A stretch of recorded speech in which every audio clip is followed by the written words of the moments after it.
يا صباح الورد والفل والياسمين، صباح الهنا، صباح التفاؤل، صباح كل حاجة حلوة على عيون أحلى متابعين في الدنيا، أو مساء كل حاجة حلوة على عيون أحلى متابعين في الدنيا، أيا كان الميعاد اللي انتوا بتشوفوني فيه ايه.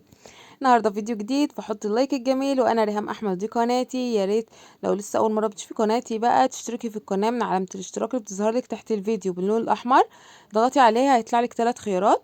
اختار اول خيار فيهم وهو الكل، علشان كل ما انزل فيديو جديد، بوست جديد، لايف جديد على القناه يوصلك اشعار بيه قلب اختك، تدخلي كده تنوريني باحلى لايك من احلى اخت في الدنيا.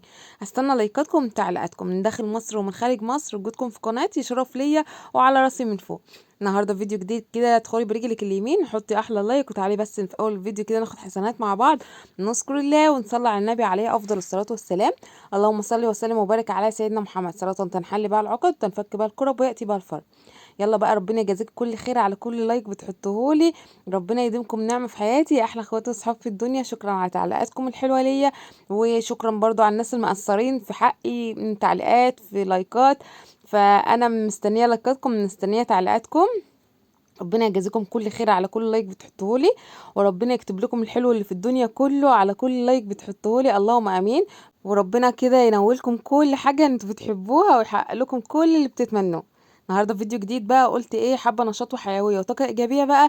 ندخل برجلنا اليمين على روتيناتنا الحلوه. الفيديو ده معمول بقى له كام يوم وما عرفتش ان انا انزله لكم في ميعاده، المفروض ان كان ينزل من يومين. فما عرفتش خالص، ما ملكتش خالص ان انا انزله لكم من يومين، لان اختي تعبت وفجأة دخلت العمليات وما فضيتش ان انا منتجه لكم. وتاني يوم كنت عند اختي، وبعديها كنت تعبانة. فتحس ان هو ايه، بيجي علينا فترات كده تحس ان دروب كده في الحياة، ما تعرفوش ايه اللي بيحصل، كل حاجة فوق دماغكم.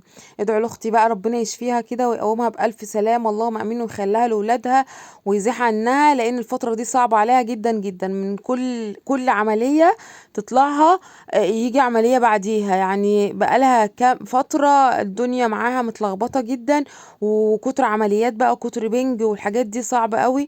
وكمية البنج اللي واخداه اساسا وكمية التعب اللي هي شافته اليومين دول، فربنا يشفيها اللهم امين. عاوزة كل اللي عندي يدعي لها، حتى لو مش هتكتبي تعليق ادعي لها كده بقلبك ان ربنا يشفيها ويزيح عنها يا رب، ويزيح الغمة اللي هي فيها دي، ويبعد عنها كل مرض اللهم امين، ويخليها لنا ويشفيها لاولادها يا رب يا رب يا رب يا رب. ما نشوفش حاجه وحشه فيها يا رب. النهارده بقى كده، الفيديو ده انا كنت عاملاه من 4 ايام بالظبط. يعني النهارده اللي بنتجه لكم او بسجل لكم الصوت عليه اليوم الرابع. قلت بقى ايه، اتشجع بيكم كده. وكمان انا ما بحبش ان انا اسيب الفرشه بتاعه العيد او الفرشه بتاعه المناسبات زي ما انتم متعودين عليا، ما بسيبهاش كتير. العيد يعدي من هنا يوم واحد او يومين بالكتير تكون متشالة من على الارض، ومتشالة الستاير وكل حاجة. ليه بقى؟ عشان المرة دي انا قررت خلاص ما اغسلش الستاير المرة دي. يعني هي كانت مغسولة ومفروشة نظيفة. انا مش هغسلها، هغسل بس الطبقة اللي هي التول، واسيب التانية تتفرش في العيد الكبير، او لو لقيتها محتاجة ان هي تتغسل اغسلها قبل العيد الكبير، ان ربنا احيانا وادانا عمر. ما بحبش الفرشة التانية على فكرة عامة. بحس كده ان هي بتبقى مكركبة للدنيا. وكمان مش حكاية كمان مكركبة للدنيا. ببقى يعني ايه، طول النهار متوتره. بس يا احمد ما تكبش، يا احمد اوعي تكب، يا ريماس شيل اللي في ايديكم نضفوا على طول. اوعي تكبوا حاجه على الفرشه، اي حاجه بقى تحسوا كده ان هي ايه، اقول ايه، يعني ماشيين زي عقرب الساعه كده. فانا بحس ان انا متحكمه في الولاد زياده عن اللزوم، وانا بحبش اساسا الاسلوب ده. انا بحب ان انا سايباهم يعني ايه، طلقاهم كده، بحيث ان هم يعملوا اللي هم عايزينه ويشربوا ويكبوا. دول اطفال يعني، وارد ان هم الحاجات دي كلها تحصل. فبحس ان الفرشة التانية بتبقى حكماني شوية، ان انا خايفة ان هي تبوظ مني، ان تتبهدل مني. فعلى طول اول بقى ما العيد يعدي كده بقوم شايلاهم كده زي ما انتم شايفين، هوبا كده بسرعة.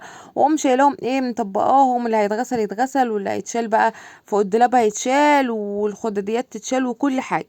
قلت بالمرة كده اشيل الفرشة اللي هي على الركنة. عامة انا كنت عاملة الروتين ده ناوية وانا بعمله ان هو يكون روتين سريع. انتوا فاهمين يعني ايه؟ يعني مثلا انا شلت الستاير اللي على الصالة من بره او على الارج، فرشت وانا واقفة بالظبط وانا واقفه يعني في المكان، فرشت الستاير اللي هي الطقم التاني على طول اللي انا هسيبه. جيت هنا شلت الستاير اللي هي هتشال وفرشت الستاير التانية. تحسوا ان انا يعني ايه كنت مرتبه نفسي كده، ان انا ما اشيلش كل حاجه بقى وارجع بقى افرش كل حاجه مره تانية. لا، الحاجه اللي تتشال تتمسح على طول وتتشال مكانها، والحاجه اللي بديله ليها تتفرش على طول. حسيت ان كده اسهل، هيبقى اسهل ليا. شلت بقى الفرشه بتاعت الارضيه. عاوز اقول لكم ان الفرشه دي حلوة كشكل، لكن مش عملية خالص كنظافة انك تعرفي تكنسيها، ان تعرفي تشفطيها بالمكنسة. فبتبقى دوخة لي انا، وببقى ماشية كده بحس ان الحاجات مكلكعة تحت رجلي. لازم الفرشة دي تتشال وتنفض على البلكونة او تتنفض على السلم كويس جدا، بحيث الحاجات اللي هي بتبقى شابكة في الشعر بتاعها تنزل. فبتحسوا ان هي يعني ايه مش عملية زي الفرش التاني. الفرش اللي انا بفرشه ده بحس ان هو عملي في ايه بقى، ان هشفطه ثواني كده بالمكنسة او بالمقشة، ثواني هيكون معمول، وكمان ثواني هتكون شايلاه ومسحة تحتيها والدنيا تمام التمام. لكن التانية بقى رخمة، مش عملية خالص انك تكنسي بقى وانك تشفطي. فانت لو واخدة الفكرة ولسه ريحة يعني ايه بتاخدي فكرة لسه وحابة انك تجيبي منها، فانا يعني كرأيي الشخصي بلاش لانها مش عملية. يعني طالع حاجات جديدة عملية اكتر منها. ادعولي كده ربنا يفرجها عليا. نفسي اجيب بقى طقم كده الارضيه كامل. نفسي اغير حاجات في الشقه. هتقولي لي مش شقتك لسه متغيره وانت بقالك كام سنه بس يعني لسه عاملاها؟ نفس الحوار اللي بتكلم فيه مع جوزي، وجوزي يقول لي نفس الكلام. بس التغيير مطلوب. يعني انتوا مثلا الفرشه في الارضيه دي عندي واحده مثلا عمليه زي اللي بفرشها دي، واحده مش عمليه. فانا عاوزه اللي مش عمليه دي برضو يعني ايه ما يبقاش يعني انا متكله عليها يعني بمعنى اصح كتير.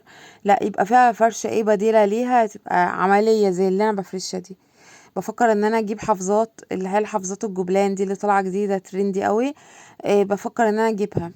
فمستنية بس ربنا يرزقنا كده ويخلف علينا كده ويفتحها على جوزي، اللهم امين. على فكرة انا مش بقبض خالص من القناة.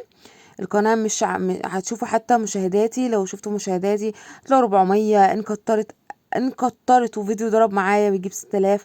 مفيش فيديو بس غير فيديو بس عامل 100 وحاجة الف او 150 الف او في الحدود دي، وفيديو تاني عامل حاجة وستين الف.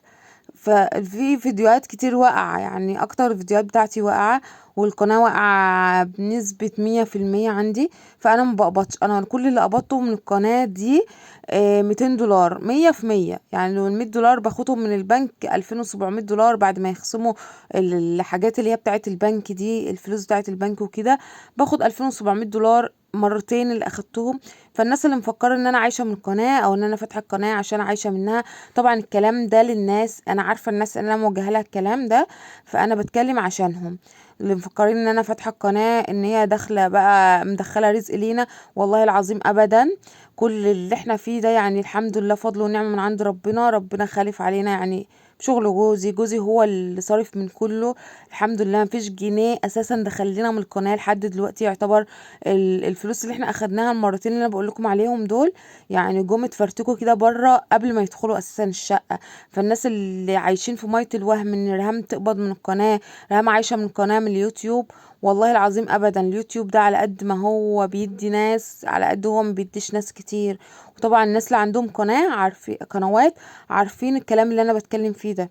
فالناس بقى المريضة اللي هي مفكرة بقى زي ما قلتلكم في الأول كده ان القناة بتجيب بقى ومدخلة واحنا عاملين زي ده. انتوا عارفين والله العظيم اتقالت لي كده في وشي يا بنات، اقسم بالله اتقالت لي يعني في بيتي. انتوا عارفين يعني ايه في بيتي؟ انت يعني انت عامله زي حمدي ووفاء. انت بتقبضي من القناه زي حمدي ووفاء. حمدي ووفاء مين؟ انا مشاهداتي 300 مشاهد، 400 مشاهد. فانا كرهام، انا حابه القناه ومستمره عليها علشان اعمل بس صداقه عليها. انا ربنا انا ما نعمش عليا باصدقاء حواليا. يعني انا ما عنديش تماما ولا صديق ولا صديقه واحده ولا صاحبه واحده، والله العظيم يعني الحمد لله. يعني هو يعني حاجه وحشه وحاجه حلوه في نفس الوقت. انا حبيت بس ان انا اعمل صداقه، ان انا اعمل عيله بسيطه انا اللي ابقى مكوناها، حبايبي اخواتي واصحابي. والله العظيم ربنا الاعلم انتوا عندي ايه. فبس انا كنت بوضح الكلمتين دول بس مش اكتر. فربنا يخلي لي جوزي، ربنا يفرجها عليه من حيث لا يحتسب، اللهم امين. واتينا عايشة في خير وكده ومتمرمغين كده بحسه في الدنيا، ويخلي لكم جوازاتكم يا رب، ويخلي لكم ولادكم ويخلف عليكم كده. كل واحدة كده محتاجة ان ربنا يخلف عليها بالخلف الصالح، ربنا يديها بدل واحد اتنين. لو وصلت لحد هنا حطيتي اللايك ولا لسه؟ انا بفكرك اخدتوني كده في الكلام او الكلام اخدني ونسيت اقول لكم حطوا لايك. حطيتوه ولا لسه؟ انزلوا بسرعة حطوه يلا عشان الفيديو هيخلص بسرعة بسرعة. هنا بقى جبت الفرشة. الفرشة دي بحس كده براحة نفسية وانا بفرشها. احس بقى ان انا ايه، رجعت بقى الايام اللي هي ان انا مش خايفة على الشقة تتبهدل. بهدلوا براحتكم يا ولاد بهدلوا. حاسة ان هي متتبهدلش زي الفرشة التانية. الفرشة التانية مع انها شيك كده وحاجة سبيشيال كده وحاجة قمر كده، بس بحس ان هي بتبقى مكركبة لي الدنيا، مش عارفة ليه. هنا بقى كنت فرشت السجادة والتليفون فصل مني مرتين، وحطيت الترابيزة والكراسي وولعت البخور بتاعي، والدنيا بقت قمر كده وراحة نفسية. بصوا مش قادرة اقول لكم.